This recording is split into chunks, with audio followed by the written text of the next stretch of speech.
త్రికోణాసనం ఎలా చేయాలో చూద్దాం. మనం 2 కాళ్ళు దగ్గర పెట్టుకుంటాం, చేతులు శరీరానికి ఆంచి ఉంచుతాం.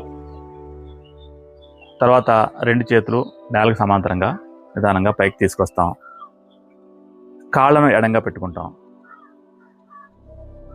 ఇప్పుడు మన శరీరాన్ని ఒకవైపుకు పూర్తిగా వంచుతాం. ఎంత వంగితే అంత పూర్తిగా మన శరీరాన్ని కిందకి వంచుతాం. వంచిన తర్వాత పై చేతి మీదుగా మనం ఆకాశాన్ని చూస్తాం.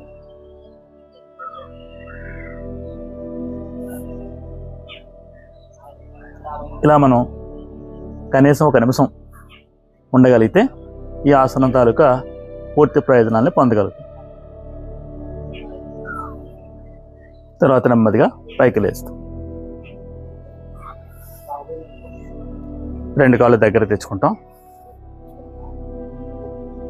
చేతుల్ని కిందకి దించేస్తాం.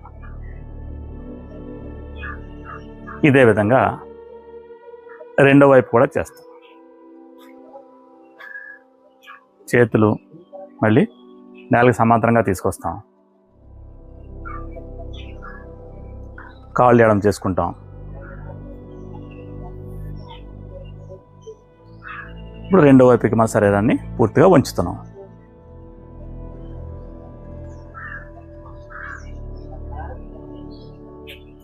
పూర్తిగా వంచిన తర్వాత పై చేతి మీదుగా మనం ఆకాశాన్ని చూసే ప్రయత్నం చేస్తాం.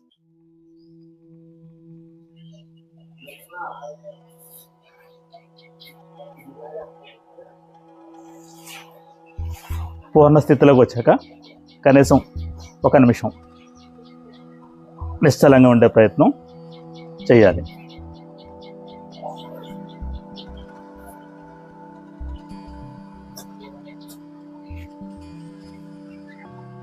కాళ్ళు 2 దగ్గర తెచ్చుకుంటాం, చేతుల్ని కిందకి దించేస్తాం.